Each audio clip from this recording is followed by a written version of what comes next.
보도록 하겠습니다. 오늘 말씀은 구약 성경 창세기 28장 10절부터 22절까지 말씀을 함께 보도록 하겠습니다.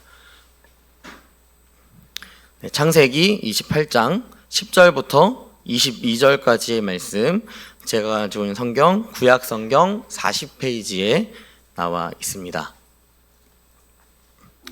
네, 말씀 읽도록 하겠습니다. 저 한 절, 여러분 한 절 교독하겠습니다. 야곱이 브엘세바에서 떠나 하란으로 향하여 가더니 한 곳에 이르러는 해가 진지라 거기서 유숙하려고 그곳에 한 돌을 가져다가 베개로 삼고 거기 누워 자더니 꿈에 본즉 사닥다리가 땅 위에 서 있는데 그 꼭대기가 하늘에 닿았고 또 본즉 하나님의 사자들이 그 위에서 오르락 내리락 하고 또 본즉 여호와께서 그 위에 서서 이르시되 나는 여호와니 너의 조부 아브라함의 하나님이요 이삭의 하나님이라. 내가 누워있는 땅을 내가 너와 내 자손에게 주리니 내 자손이 땅에 티끌같이 되어 내가 서쪽과 동쪽과 북쪽과 남쪽으로 퍼져 나갈지며 땅의 모든 족속이 너와 내 자손으로 말미암아 복을 받으리라. 내가 너와 함께 있어 내가 어디로 가든지 너를 지키며 너를 이끌어 이 땅으로 돌아오게 할지라. 내가 내게 허락한 것을 다 이루기까지 너를 떠나지 아니하리라 하신지라. 야곱이 잠이 깨어 이르되 여호와께서 과연 여기 계시거늘 내가 알지 못하였도다. 이에 두려워하여 이르되 두렵도다. 이곳이여 이것은 다름 아닌 하나님의 집이요 이는 하늘의 문이로다 하고 야곱이 아침에 일찍이 일어나 베개로 삼았던 돌을 가져다가 기둥으로 세우고 그 위에 기름을 붓고 그곳 이름을 베델이라 하였더라. 이 성의 옛 이름은 루스더라. 야곱이 서원하여 이르되 하나님이 나와 함께 계셔서 내가 가는 이 길에서 나를 지키시고 먹을 떡과 입을 옷을 주시어 내가 평안히 아버지 집으로 돌아가게 하시오며 여호와께서 나의 하나님이 되실 것이요. 같이 읽겠습니다. 내가 기둥으로 세운 이 돌이 하나님의 집이 될 것이요 하나님께서 내게 주신 모든 것에서 10분의 1을 내가 반드시 하나님께 드리겠나이다 하였더라. 아멘. 오늘 주일 예배 설교는 우리 박태양 목사님께서 말씀을 전해주십니다. 박태양 목사님은 현재 복음과 도시 사무총장을 맡고 계시고 또 더은혜 교회 협동목사로 계시는데요. 이 시간 나오셔서 베델신앙, 바벨신앙이라는 제목으로 말씀 전해주실 때 우리 더운 하나님 교회 감사와 사랑의 마음을 담아서 우리 박수로 환영하도록 하겠습니다.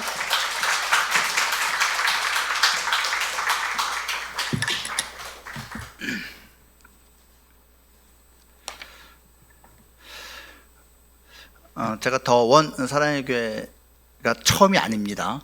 혹시 기억하시는 분들도 계실 것 같은데요. 올 때마다 참 마음이 따뜻해짐을 느낍니다. 귀한 찬양도 그렇고 오늘 기도가 엄청나게 참 정성껏 기도를 준비하신 게 느껴져요. 너무 귀하고요. 또 이렇게 10주년 영상도 보는데 제가 가슴이 뭉클하네요. 여러분 정말 10년 동안 하나님 기뻐하신 모습대로 열심히 또 하나님 나라 확장을 위해서 또 이렇게 살아오셨는데 정말 주님 다시 오실 때까지 변함없는 칭찬 받는 모습으로 주님께 쓰임 받는 교회 되기를 축복합니다. 여러분 영어 이름 갖고 계신가요? 제 영어 이름은 데이빗 다윗입니다. 저 지금 후회하고 있습니다. 제가 그거를 중학교 때부터 그냥 막 사용했는데요. 지금 제 주변 보면 영어 이름 쓰는 사람의 절반이 남자들은 데이빗이에요. 이 인기가 많다는 뜻이기도 하죠. 또는 이제 요한도 많이 있습니다. 만약에 지금 저에게 영어 이름을 다시 좀 고치라고 하면 저는 제이콥으로 하고 싶어요. 야곱으로 하고 싶습니다. 데이빗 다윗은요, 그 영성도 내가 저거 따라갈 수 있을까 싶은 영성이고요. 또 그 죄지은 모습도 저 너무 심한 거 아니야?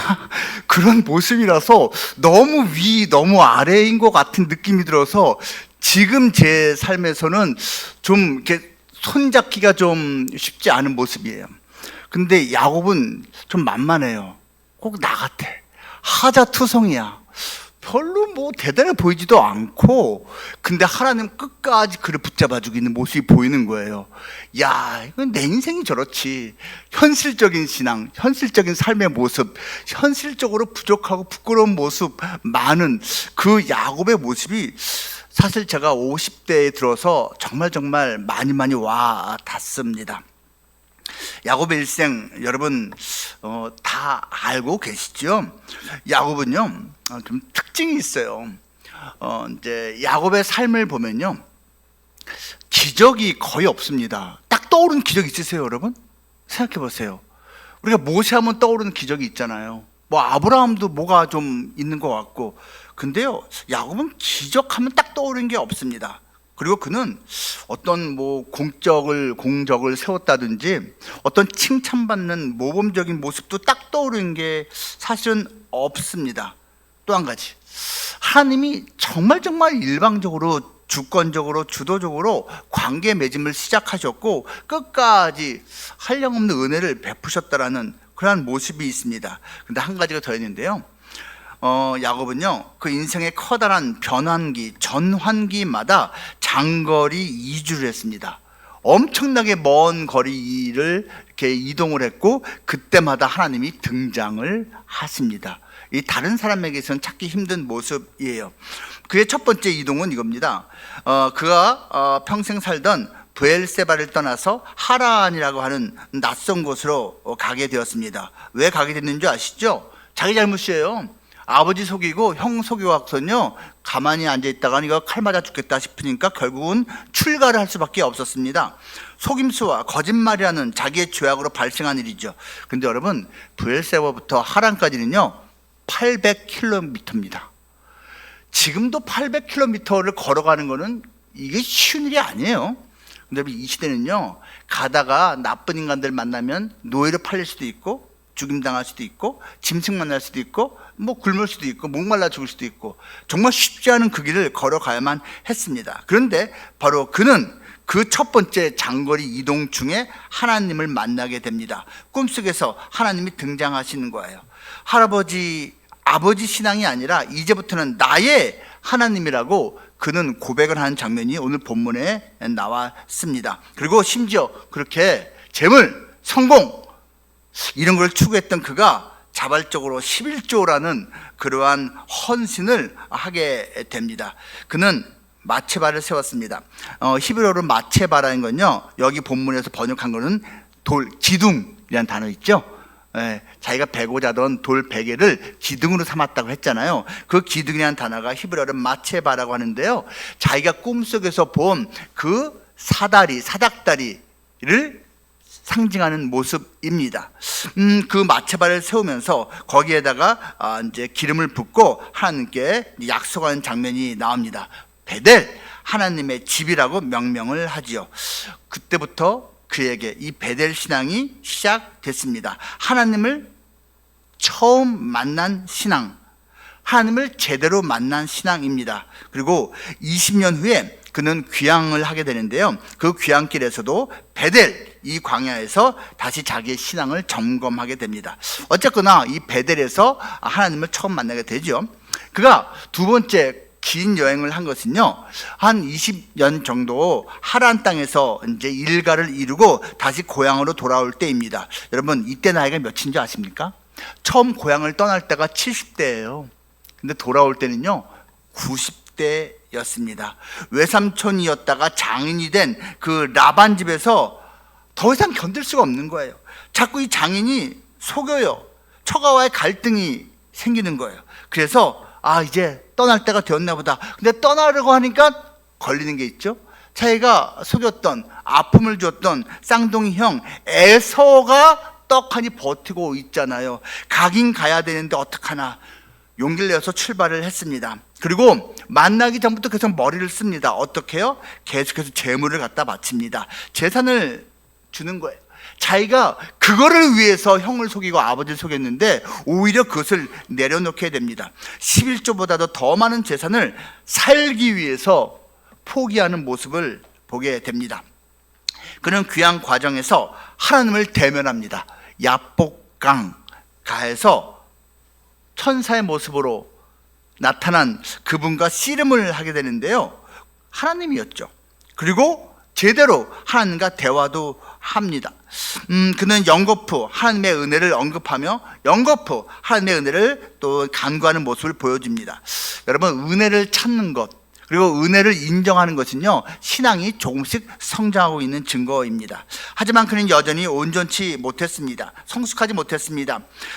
자기 집안에 이방 우상들이, 드라빔이라고 하는 이방 우상들이 여기저기 있었어요. 심지어 자기가 사랑했던 아내 라헬에게도 있었던 것이거든요. 그를 모른 척 했었어요. 그러다가 자기 딸이 속상한 일을 당하고 나서야 자기 유일한 딸 디나가 이방인에 의해서 나쁜 일을 당한 다음에야 그는 하나님을 다시 강하게 붙잡기 시작했고, 그 세겜 족속을 자기 아들들이 대학살한 이후에 위기가 닥치자 자기 집안에 있던 구 우상들을 전부 제거하게 됩니다.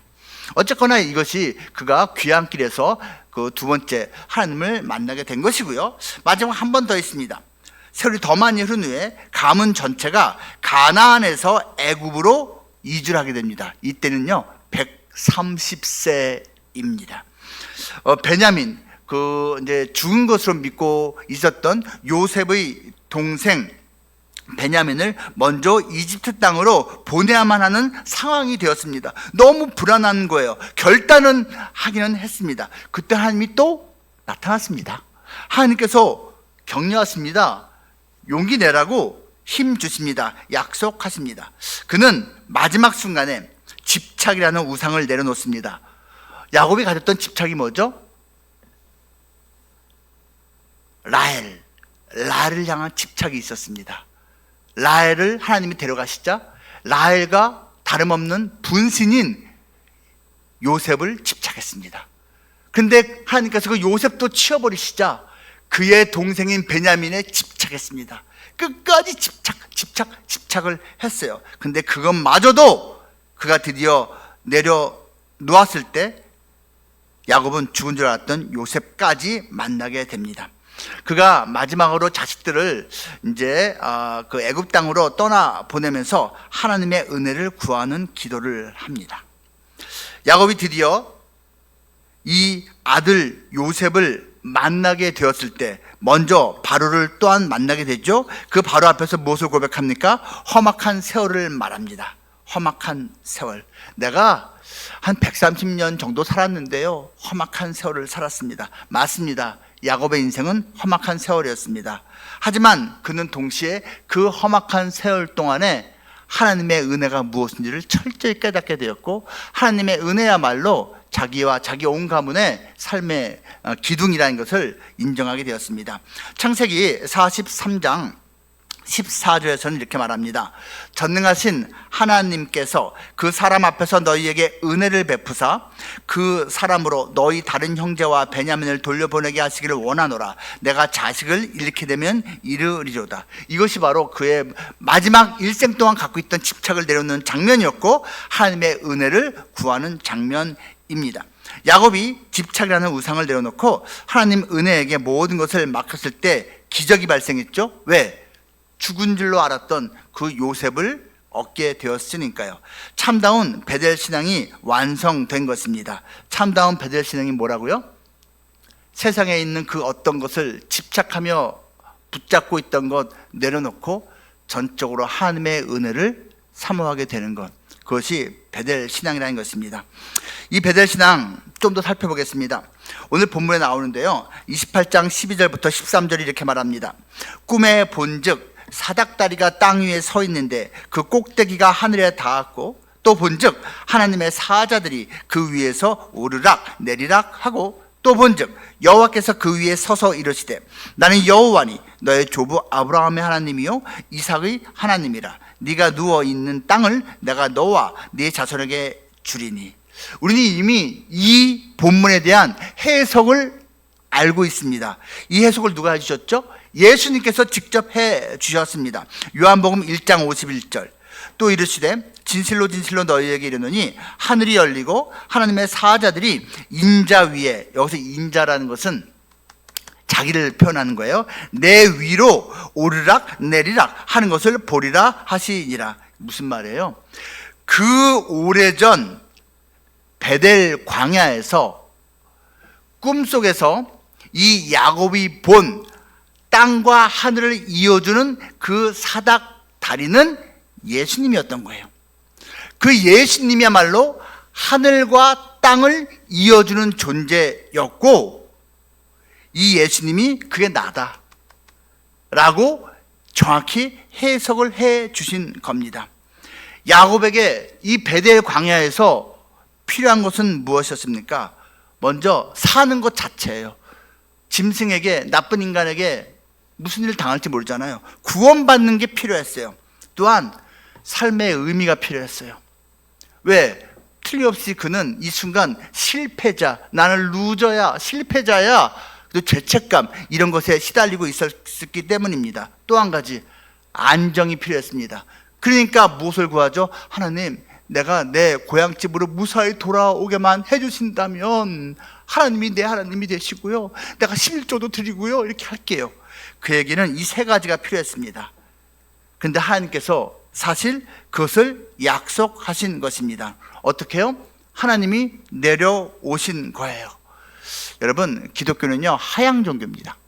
다른 종교는 다 상향 종교예요. 위를 바라보고 자기가 애를 써서 올라가는 건데, 기독교는 우리의 구원자, 우리에게 평안과 우리에게 참된 안식을 주시는 그분이 내려오시는 종교입니다. 우리의 믿음은 인간이 노력해서 저 하늘에 올라가는 그러한 모습이 아니고, 구원자가 하늘에서 땅으로 내려오는 그 믿음이라는 것입니다. 야곱의 자격 여부와 아무 상관이 없습니다. 하나님이 그렇게 선택하셨습니다. 야곱의 믿음 강도와도 아무 상관이 없습니다. 하나님의 은혜입니다. 결국 우리는 그 구체적인 방법인 예수님을 통해서 사람들이 원하는 그 구원을, 그 안정을, 그 삶의 의미를 얻게 되는 것입니다. 그런데 이것과 대조되는 모습이 있습니다. 바로 바벨 신앙입니다. 여러분, 바벨 많이 들어보셨죠? 바벨이라는 단어는요, 우리가 흔히 쓰는 그 지명 바벨론이라는 그 단어를 뜻하는 히브리어입니다. 고대 언어 중에 아카드어라는 것이 있어요. 아카드어로 밥일루라는 지명이 있는데, 이 밥일루에서 유래된 단어가 바벨론이고요. 이 바벨론의 뜻이 뭐냐면 하나님의 문입니다. 하나님을 만날 수 있는 문, 그것이 바로 이 바벨의 의미인 것입니다. 그런데 우리가 아까 읽은 본문 보세요. 창세기 28장 17절 말씀 보면요, 야곱이 이렇게 고백을 합니다. 이에 두려워하여 이르되 두렵도다. 이곳이요, 이것은 다름 아닌 하나님의 집이요, 이는 하늘의 문이로다 하고, 하나님의 집, 하늘의 문, 요거 짧게 하면 하나님의 문에 해당하는 것이에요. 그런데요, 야곱이 고백한 것은, 하나님의 문을 고백한 것은 이 베델 광야인데요, 같은 고백을 바로 이 바벨 사람들이 했다라는 것입니다. 창세기 11장 3절에서 5절, 홍수 대사건 이후에 있었던 그 일 다 아시죠? 세상에 이렇게 고백을 합니다. 서로 말하되, 자, 벽돌을 만들어 견고히 굽자 하고, 이에 벽돌로 돌을 대신하며 역청으로 진흙을 대신하고, 또 말하되, 자, 성읍과 탑을 건설하여 그 탑 꼭대기를 하늘에 닿게 하여. 여러분, 꼭대기를 하늘에 닿아서 유사시 심판이나 재앙이 있을 때 우리는 죽음 당하지 말고 하늘에 올라가자 말하는 거거든요. 이거 구원을 말하는 겁니다. 우리 이름을 내고 삶의 의미가 있어요. 삶의 의의가 있어요. 내 이름을 낼 정도가 되는 거예요. 온 지면에 흩어짐을 면하자, 우리 안전하게 살자, 평안하게 살자 하였더니 여호와께서 사람들이 건설하는 그 성읍과 탑을 보려고 내려오셨더라. 여러분, 이 야곱만이 아니라, 하나님을 믿는 사람만이 아니라 하나님을 모르는 떠나간 사람들도 동일해요. 구원을 바랍니다. 삶의 의의를 추구합니다. 안정적으로 평안하게 살고 싶어 합니다. 홍수 심판을 기억하고 있던 그들이 늘 불안해하던 것이 바로 이것이거든요. 그것을 자기들이 힘으로 해내고 싶었던 것이에요. 올라가려고 했던 거예요. 성취하고자 했던 거예요. 근데 하나님 어떻게 하셨죠? 하나님이 내려오셔서요, 심판을 해버리십니다. 야곱의 경우는 하나님이 내려오셔서 구원을 하세요. 데리고 올라갔습니다, 하나님의 나라로. 그런데 이 바벨의 경우는요, 하나님이 내려오셔서 심판을 해버리신다라는 것입니다. 이 야곱, 복받은 거 아닙니까? 똑같은 사람인데 야곱 특별히 잘난 것도 없는데 하나님께서 그렇게 만드셨습니다. 야곱은 하나님의 은혜로 한평생 변화되어 갔습니다. 아름답게요. 어떻게 변화됐습니까? 그는요, 빼앗는 자였습니다. 자기 노력으로 성취하고 획득하는 자였습니다. 수단 방법 대신 가리지도 않습니다. 근데 그는 세월이 흘러감에 따라서 오히려 뺏기는 자가 됩니다. 잃어버리는 자가 됩니다. 그리고 주는 자가 됩니다. 야곱은 쌍둥이 형 에서에게서 복을 쟁취했습니다. 그리고 장자권을 뺏었습니다. 팥죽 기억하시죠? 그리고 자기 장인 라반에게서 그 딸 라헬을 얻어냈고요. 그 라반이 원래 갖고 있던 양을 치면서 더 많은 양을 갖다가 획득하는 그러한 복을 받았습니다. 야곱이요, 복과 장자권을 자기 생각대로 세상 방식대로 빼앗았지만 얻어냈지만 그는 행복하게 살지 못했습니다. 라반의 딸 라헬과 양떼를 얻었지만 행복하지 않았어요. 하나님 방법이 아니었기 때문입니다.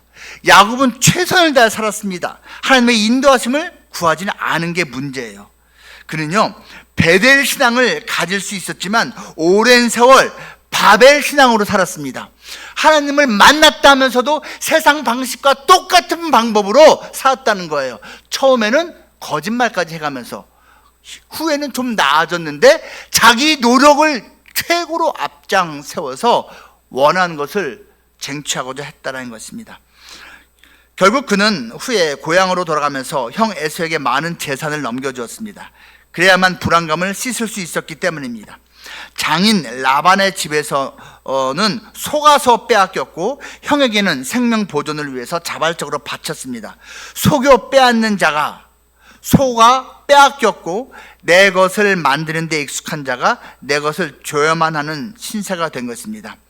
하나님은요, 바벨 신앙으로 살아가는 야곱을 끝까지 포기하지 않으셨습니다. 은혜는 포기하지 않는 것입니다. 야곱의 죄악과 어리석음은 참으로 끈질겼지만 하나님의 은혜는 그보다 더욱 끈질겼습니다. 야곱은 점점 깨닫습니다. 내 힘으로 사는 것이 아니구나. 은혜로 사는 것이구나. 제 친구 중에요, 이제 의사 개업해서 사는 친구가 있습니다. 제법 벌었을 겁니다. 그런데 어느 순간부터 원하는 대로 잘 안 되는 순간이 온 거예요. 그도 크리스찬입니다. 그가 내 앞에서 이런 고백을 했습니다. 내가 최선을 다해서 가족 뒷바라지를 해도 힘든 것 투성이었어.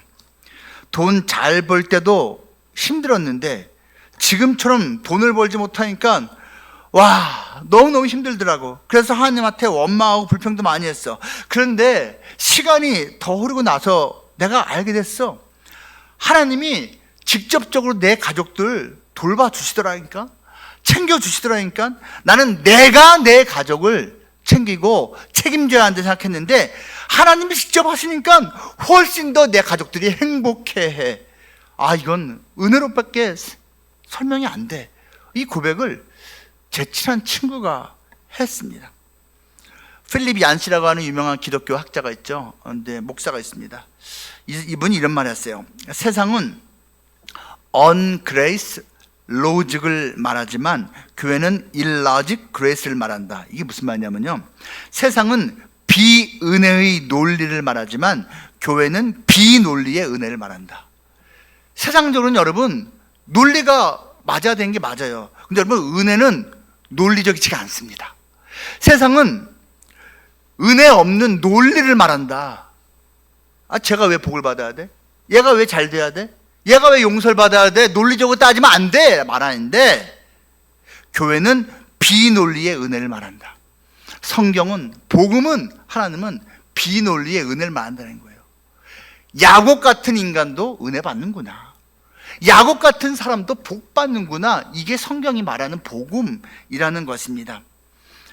야곱이 험난한 세월을 살았다라고 고백을 130세에 합니다. 그런데 그것은요, 그가 베델 신앙이 아니라 바벨 신앙으로 살았기 때문입니다.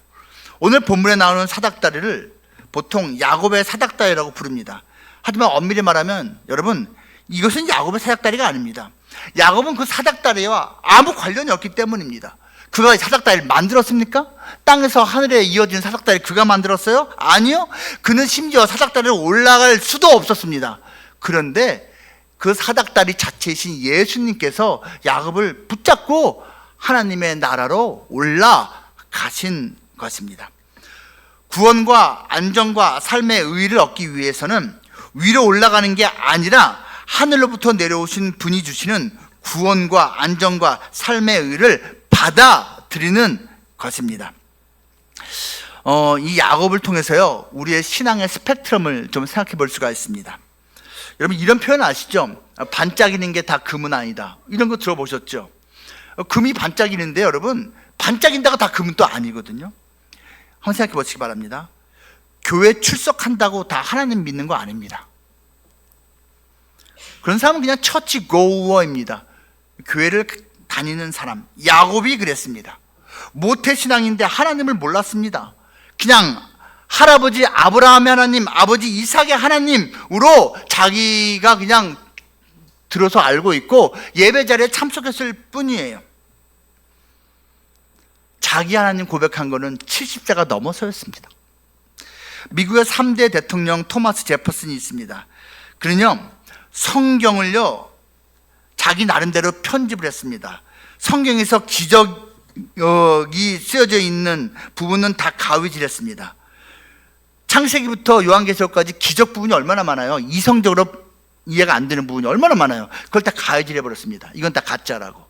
그리고 자기 논리, 자기 이성으로 이해되는 것만 묶어서 토마스 제퍼슨 성경이라고 지가 만들어서 갖고 다녔습니다. 제퍼슨이 이런 말을 했습니다. 잘못된 생각을 하는 것보단 생각이 없는 게 낫다. 뭐 그럴듯하죠. 또 한 가지, 잘못된 믿음을 갖는 것보단 믿음이 없는 게 낫다. 뭐 그것도 그럴듯해요. 근데 그게 자기에게 해당된다는 걸 몰랐어요. 자기가 생각할 때 성경이, 복음이 말하는 것 중에 이해가 된 건 받아들이고 아닌 건 거부하면서 내가 제일 잘났어, 내가 제일 똑똑해를 갖다가 시전한 것이죠. 미국의 많은 젊은이들이요, 도덕적이고 나를 치유해주는 이신론으로서의 하나님을 받아들이고 있습니다. 이걸 영어로 Moralistic Therapeutic Deism이라고 합니다. 좀 어렵나? 잘 보세요. 신이 있을 것 같아. 미국 청년들 생각하는 거예요. 근데 그 신은 도덕적이어야 돼. 뭐 신이 도덕적이어야지 비도덕적이면 말이 안 되잖아요. 근데 그 신은 나를 치유해줘야 돼. 내 상처 난 거, 몸이 아픈 거, 정신적으로 고통이 있는 거를 치유해줘야 돼. 그리고 합리적이어야 해. 요 세 가지가 있어야지 이게 내가 인정할 수 있는 신이야. 이것을 그래서 약자를 따서 MTD라고 합니다. 교회를 다니면서, 설교 들으면서, 성경 읽으면서 제거할 거 제거하고, 거부할 거 거부하고, 요거는 accept, 이렇게 신앙생활 하는 사람이 있다니까요. 여러분, 이렇게 신앙생활 하다가는요, 결정적인 순간에는 교회를 떠납니다. 하나님이 나를 설득시키지 못하고 오히려 나를 실망시키면 그 하나님은 나에게 아무 의미가 없기 때문입니다. 또는 내 마음을 더 만족시키고 더 위로해 주는 존재를 만나면 그게 나의 새로운 하나님이에요. 성경에서 말하는 하나님, 교회에서 익숙한 하나님이 아니라 평소에 불만이 좀 많았을 거, 하나님에 대해서. 그런데 새로운 어떤 존재가 나를 더 만족시켜. 그럼 그게 나의 하나님이에요. 교회를 떠나게 되는 것이죠. 이것은 예수님이 내 삶의 바운더리 밖에 있는 것이므로 당연히 참 하나님도 나와는 관계가 없는 삶입니다. 이것은 크리스천이 아니라 처치 고어입니다. 그냥 교회 다니는 사람. 야곱이 그렇게 있었다는 얘기입니다. 두 번째로 여러분, 하나님 믿는다고 다 예수님 영접한 것은 아닙니다. 나는 하나님 믿어요. 나는 기적도 믿고요. 성경에서 말하는 뭐 그런 이해가 안 되는 거 저는 받아들입니다. 뭐 이해가 안 돼도. 하지만 그렇다고 해서 그게 다 예수님을 영접한 것은 아니라는 뜻입니다. 목회 데이터 연구소라고 있어요. 설문조사였어요. 20, 30대 한국 청년들에게 하나님은 믿지만 예수님은 안 믿는다는 응답 비중이 타 연령층보다 높습니다. 여러분, 인생을 살아갈수록요, 저도 이제 내일 모레 60이거든요. 제가 우리 정재현 전도사님하고 동갑이거든요. 전도사님하고 저 도곡초등학교 6학년 3반 같은 반이었어요. 그래서 졸업 사진 보면 딱 나와 있습니다. 그때도 목이 길었습니다. 이제 내일 모레 60이에요. 진짜로요. 여러분, 나이가 들수록요, 인생을 살수록요, 겸손해집니다. 제가 겸손하는 뜻은 아니에요. 무슨 말이냐면요, 그치, 아유, 내 머리에 어떻게 다 인생을 담아, 내 머리에 어떻게 하나님을 담아, 아유, 넌 젊으니까 뭐 이게 옳다 저게 옳다 뭐 절대적인 가치를 말하지, 살아봐. 인생이 그렇게 딱 갈라지는 게 아니야. 살아봐. 네 생각대로 되는 게 인생이 아니야 라고 인정하게 된다는 뜻이에요. 그러니까 젊은이들 입장에서는 기성세대가 마음에 안 드는 거예요. 왜 저렇게 팀이에 뭐 저것도 좋다 이것도 좋다 저것도 틀렸다 이것도 틀렸다, 아니야 이건 맞고 이건 틀렸다고 말해야지. 그게 젊은이의 패기고 좋은 겁니다. 근데 살아보세요. 여러분, 이 인생을 살아갈수록 하나님을 희한하게 더 간절히 붙잡게 되더라고요. 젊었을 때 뭔가 좀 패기가 있고 하나님이 없어도 될 것 같은 마음이 있었는데 살수록 아유, 난 하나님 없으면 끝나지, 이 생각이 듭니다. 하나님을 믿지만 예수님을 안 믿는다는 응답이 젊은이들에게 참 많습니다. 근데 여러분, 신학적으로 말이 되지 않습니다. 예수님을 통하지 않고서는 하나님을 만날 수 없기 때문입니다. 요한복음 14장 6절에서 이렇게 말합니다. 예수께서 이르시되 내가 곧 길이요 진리요 생명이니 나로 말미암지 않고는 아버지께로 올 자가 없느니라. 예수님을 나의 주인으로 영접하지 않고 예수님을 나의 지인, 그냥 알고 있는 존재로 영접했을 때 이렇게 말하게 되는 겁니다. 여러분, 주인과 지인은 차원이 다릅니다. 나와 그분이 주인과 종의 관계인 거하고 내가 그냥 알고 있는 지인과 나의 관계는 차원이 다르다는 이야기입니다. 여러분이 믿고 있는 예수님은 마스터 예수입니까? 주인 예수입니까? 아니면 미스터 예수, 그냥 알고 있는 그 예수입니까? 예수님이라는 존재를 인정하고 존경도 하고 때로 친근감도 느끼고 종종 고맙게 여기기도 하는데 주인은 아니라고 생각하는 사람들이 있습니다. 심지어 예수님을 나의 구주라고 입술로 고백을 하기도 하는데 영혼 깊숙한 곳에서는 이렇게 말합니다. 그분이 아니라 내가 나의 주인이지, 진짜 주인은 나지, 내 인생은 내가 사는 거지 무슨 예수님이 나를 이끌어 라고 마음속 깊숙한 곳에서는 생각을 하고 있습니다. 예수님이 나의 삶의 바운더리에 들어와 있긴 한데 내 삶의 왕좌에 앉아있는 게 아니라 내가 왕좌에 앉아있고 예수님은 저기 멀리 그냥 있다는 것입니다. 입술로만 고백하는 것, 그것은 검증되지 않은 겁니다. 삶 속에서 검증이 되어야 합니다. 야곱의 경우 베델 광야에서 비로소 처음 임마누엘을 찾습니다. 임마누엘 뭔지 아시죠? 28장 20절. 야곱이 서원하여 이르되 하나님이 나와 함께 계셔서, 이게 임마누엘이에요. 함께 하시는 하나님, 내가 가는 이 길에서 나를 지키시고 먹을 떡과 입을 주십시오. 임마누엘은 예수님입니다. 야곱은 자기도 모르게 성자 하나님의 이름을 부른 것입니다. 그런데 그렇게 고백을 했으면서도 실제로 한평생 살아갈 때는 자기하고 함께 하시는 그 하나님을 붙잡지 않고 자기의 열심으로, 자기의 머리로, 자기의 경험으로만 살려고 했던 것입니다. 이제 마지막입니다. 세 번째로요, 여러분, 예수님을 영접했다고 해서 다 성령님 의지하는 것은 아닙니다. 물론 예수님 영접하면 다 구원받고 천국 갑니다. 그건 정말 좋습니다. 그런데 여러분, 예수님을 영접했으면서도 인생을 참 힘들게 살아가는 사람들이 있습니다. 왜 그렇습니까? 성령으로 충만하지 못하기 때문입니다. 스가랴서 4장 6절과 7절에서 말합니다. 성전, 제2성전을 짓는데 이것은 힘과 능으로도 안 된다. 오직 나의 영으로 된다. 하나님의 영으로 된다 라고 하나님께서 말씀하십니다. 그렇게 되면 큰 산이, 태산이 평지가 될 것이다. 여러분, 인생 살아보십시오. 평지도 있지만요, 큰 산도 있습니다. 진짜 그래요. 근데 그 큰 산 어떻게 하면 이겨낼 수 있습니까?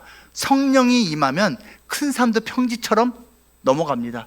근데 여러분, 거꾸로요, 내가 크리스찬인데도 성령 충만하지 않으면요, 평지가 태산처럼 힘듭니다. 여러분, 그게 인생입니다. 예수님 영접했습니까? 그러면 그 예수의 영, 성령으로 충만하기를 간구하시기 바랍니다. 영화 미션 임파서블 8, 이게 마지막 종편입니다. 8편에서 주인공 에단 헌트, 톰 크루즈죠. 그에게 그의 동지, 평생의 동지 루터가 죽어가면서 그 주인공 에단에게 이런 유언을 남깁니다. 이렇게 말해요. 이렇게 살아가는 것이 우리의 콜링이고 우리의 데스티니다 말합니다. 우리의 소명이고 운명이다. 여러분, 우리 크리스찬들은요, 하나님이 주신 소명이 있고 운명이 있어요.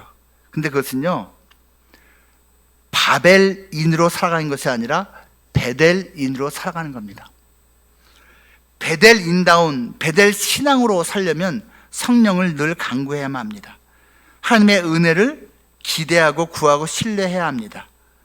무엇보다도 야곱이 찾은 임마누엘 하나님을 찾아야 합니다. 야곱이 고백한 나의 하나님을 만나야 합니다.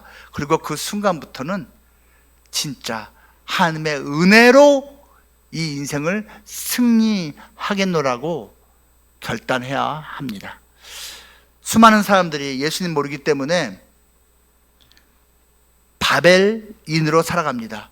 그런데 안타깝게도 예수를 안다고 하는 사람들조차도 바벨인으로 살아갑니다. 바라기는요, 우리 귀한 성도님들, 더원 사랑의 교회 우리 성도님들은요, 한평생 바벨 신앙이 아니라 베델 신앙으로 살아가는 하나님의 귀한 자녀 일꾼 되기를 축복합니다.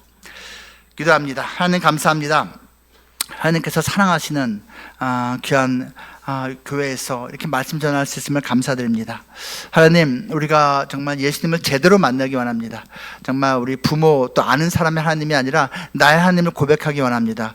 그리고 무엇보다도 평생 하나님께서 야곱을 그렇게 은혜로 덮으셨듯이 우리의 삶도, 나의 삶도 하나님의 은혜로만 덮이기를 소망하며 살기를 원합니다. 주여, 은혜 충만한, 성령 충만한 더원 사랑의 교회로 만들어 주시옵소서. 존귀하신 예수님 이름으로 기도합니다. 아멘.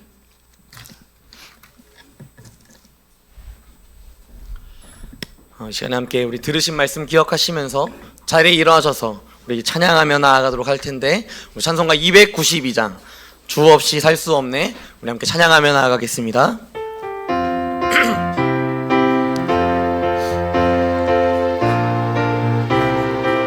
주 없이 살 수 없네, 주 없이 살 수 없네, 죄인의 구주여, 그 귀한 보배 피로 날 구속하소서. 구주의 사랑으로 흘리신 보혈이 내 소망 나의 위로 내 영광 됩니다. 주 없이 살 수 없네, 나 혼자 못 서리. 힘없고 부족하며 지혜도 없도다. 내 주는 나의 생명 또 나의 힘이라. 주님을 의지하여 지혜를, 우리 박수 치면서 찬양하겠습니다. 주 없이 살 수 없네, 내 주는 하신다. 내 영의 깊은 간구 마음의 소원은 주밖에 나의 마음 네 알아주리요. 내 마음 위로하사 영원케 하시네. 주 없이 살 수 없네, 세월이 흐르고 이 깊은 고독 속에 내 생명 끝나도 사나운 풍랑일 때 날 지켜주시니 내 곁에 계신 주님 늘 힘이 됩니다. 아멘. 시간 함께 기도하겠습니다. 함께 기도할 때 내 안에 하나님 세상의 지식과 세상의 방법, 이 바벨 신앙이 제거되게 하시고 주님 우리 안에 하나님으로 가득하게 하시고 예수님을 믿는 그 믿음 안에서 임마누엘의 그 성자 예수 그리스도, 그분을 신뢰하며 그분을 의지하며 살아가게 하시고, 뿐만 아니라 우리 안에 성령의 충만한 그런 인생이 없고 성령의 메마름 가운데 살아가고 있는 우리의 인생이 있다면, 하나님 성령의 충만함 가운데 큰 산이 평지가 되는 은혜를 베풀어주시고, 우리 가운데 마주하게 된 많은 어려움들과 고통이 성령의 인도하심 가운데 넉넉히 이기며 승리할 수 있는 우리의 인생 될 수 있도록 이번 한 주를 지켜주시고 우리의 삶을 지켜주시고 하나님 함께 해달라고, 우리의 믿음을, 우리의 신앙을 바벨 신앙이 아니라 베델 신앙이 될 수 있도록 우리 가운데 함께 하시고 인도해달라고 이 시간에 함께 기도하며 나아가도록 하겠습니다. 함께 기도하겠습니다. 전능하신 하나님, 우리의 삶 가운데 얼마나 많은 바벨의 신앙이 있습니까? 우리 안에 하나님을 의지하지 못하고 살아가는 연약함이 얼마나 많이 있습니까? 하나님, 우리의 뜻과 우리의 마음대로 살아가려고 하는 모습들, 하나님 야곱처럼 빼앗으려고만 하는 모습들, 그런 모습들이 안에 얼마나 많이 있습니까? 우리의 계획과 우리의 생각대로 하려고 하는 모습들이 얼마나 많이 갖추고 있습니까? 하나님, 그럼에도 불구하고 주님, 우리 가운데 다시금 주어주시는 은혜는 하나님을 믿고 그 믿음으로 살아갈 때 성자 예수 그리스도의 그 인도하심과 사랑으로 말미암아 내 안에 거하고 내 말이 내 안에 거하면 모든 것을 통치하게 하시는 그 놀라우신 인도하심을 따라 저희 우리의 인생이 빼앗는 인생이 아니라 나눠줄 수 있는 인생 될 수 있도록 인도하여 주시고, 뿐만 아니라 우리 가운데 거하시는 성령의 충만한 가운데 우리가 마주하고 있는 많은 어려움과 염려 앞에서 그 염려 앞에 주저앉는 것이 아니라, 나는 할 수 없어라고 낭망하는 것이 아니라 그 큰 산을 바라본다 할지라도 하나님, 우리 안에 거하시는 성령의 충만하신 가운데 그 큰 산이 평지가 되는 귀한 은혜를 풀어주시고 함께 하여 주셔서 한 주 동안의 직장에서의 삶을 살아갈 때, 가정에서의 삶을 살아갈 때 그 큰 산들이 주님의 평온한 은혜 가운데 부어주신 성령의 충만한 가운데 평지가 되는 은혜를 베풀어주시고 하나님 함께 하시고 인도하여 주시옵소서.